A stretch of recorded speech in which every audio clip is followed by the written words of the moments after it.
Assalamualaikum warahmatullahi wabarakatuh. Perkenalkan, saya Nur Azizia Rahma dari Prodi Teknologi Pendidikan. Pada kesempatan ini, saya akan memaparkan materi mengenai sejarah Pancasila dengan tema Dasar Negara Sekaligus Pandangan Hidup Bangsa Indonesia. Pancasila berasal dari kata panca yang berarti lima, dan sila yang berarti dasar atau prinsip. Jadi, Pancasila berarti lima dasar yang menjadi pedoman bagi bangsa Indonesia. Kelima sila tersebut adalah ketuhanan, kemanusiaan, persatuan, kerakyatan, dan keadilan. Pancasila berfungsi sebagai dasar negara Republik Indonesia, serta pedoman hidup bagi seluruh rakyat Indonesia. Pancasila lahir dari perjuangan panjang para pendiri bangsa. Pertama kali, istilah ini dikemukakan oleh Insinyur Soekarno-Hatta pada tanggal 1 Juni tahun 1945 dalam sidang BPUPK. Sejak saat itu, Pancasila dijadikan dasar negara, pandangan hidup, dan pemersatu seluruh rakyat Indonesia. Latar belakang Pancasila, sebelum Pancasila lahir, Indonesia dijajah oleh Belanda selama berabad-abad. Lalu setelah Jepang selama 3,5 tahun, pada masa kependudukan Jepang, Indonesia dijanjikan kemerdekaan pada tahun 1944. Sebagai langkah persiapan, Jepang membentuk BPUPK pada tanggal 1 Maret tahun 1945 untuk menyusun dasar negara dan merancang kemerdekaan Indonesia. Pada sidang BPUPK dipimpin oleh Rajinman Wedioningrat. Sidang pertama berlangsung pada tanggal 29 Mei sampai 1 Juni tahun 1945 untuk membahas dasar negara Indonesia. Dalam sidang ini, Insinyur Soekarno-Hatta memperkenalkan istilah Pancasila sebagai dasar negara. Inilah awal mula perumusan Pancasila yang kita kenal sekarang. Adapun isi pidato dari Insinyur Soekarno-Hatta, dalam pidatonya pada tanggal 1 Juni 1945, Soekarno mengemukakan 5 dasar negara Indonesia, yaitu kebebasan, kemanusiaan, demokrasi, kesejahteraan, dan ketuhanan. Kelima asas ini diterima oleh peserta sidang dan menjadi cikal bakal rumusan Pancasila. Pidato Soekarno menjadi fondasi ideologi bangsa Indonesia. Panitia 9. Setelah sidang BPUPK, dibentuklah Panitia 9 yang terdiri dari tokoh-tokoh nasionalis dan religius. Panitia ini bertugas menyusun naskah dasar negara. Adapun hasilnya yaitu Piagam Jakarta yang disepakati pada tanggal 22 Juni tahun 1945. Piagam Jakarta memuat rumusan awal dasar negara Indonesia, berisi 5 sila hasil kesepakatan dari Panitia 9.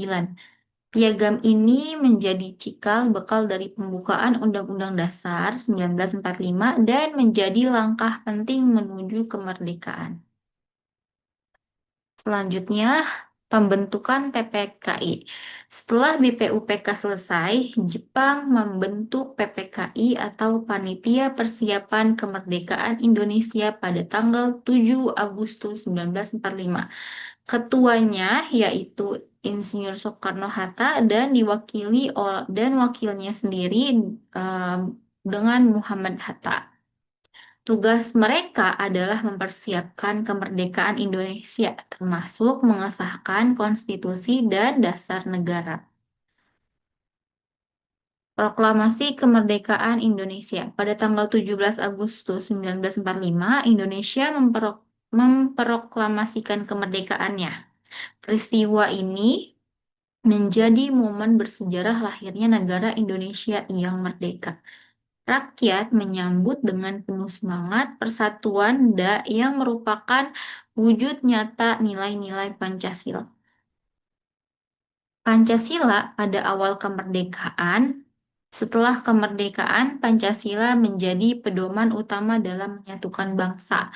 Namun, pada masa ini juga muncul banyak tantangan seperti pemberontakan dan perbedaan ideologi. Pemerintah terus berusaha menegakkan nilai-nilai Pancasila di tengah situasi yang belum stabil. Pada masa Orde Lama, Presiden Soekarno menjadikan Pancasila sebagai dasar ideologi negara. Beliau mengusung konsep Nasakom, yaitu nasionalis, agama, dan komunis, untuk menyatukan berbagai golongan. Namun sayangnya, penerapan Pancasila mulai diselewengkan oleh kepentingan politik. Pada masa Orde Baru,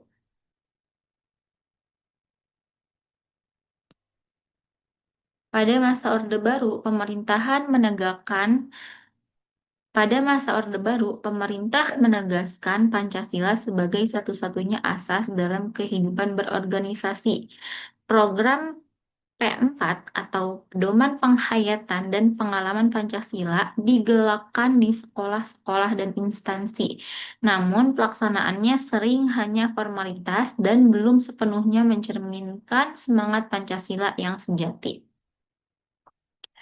Pada masa reformasi, setelah jatuhnya Orde Baru, Pancasila kembali dimaknai secara terbuka dan demokratis. Nilai-nilainya dihidupkan dalam kehidupan sosial dan politik bangsa. Pemerintah bahkan membentuk BPIP, yaitu Badan Pembinaan Ideologi Pancasila, untuk memperkuat penerapan nilai-nilai Pancasila di era modern. Ini adalah penutup dari isi eh, sejarah Pancasila. Dari sejarah panjang ini, kita belajar bahwa Pancasila lahir dari semangat perjuangan dan persatuan para pendiri bangsa. Nilai-nilainya tetap relevan untuk menghadapi tantangan zaman sekarang. Sebagai generasi penerus, kita harus mengamalkan nilai-nilai Pancasila dalam kehidupan sehari-hari agar bangsa Indonesia tetap bersatu, adil, dan sejahtera. Terima kasih. Wassalamualaikum warahmatullahi wabarakatuh.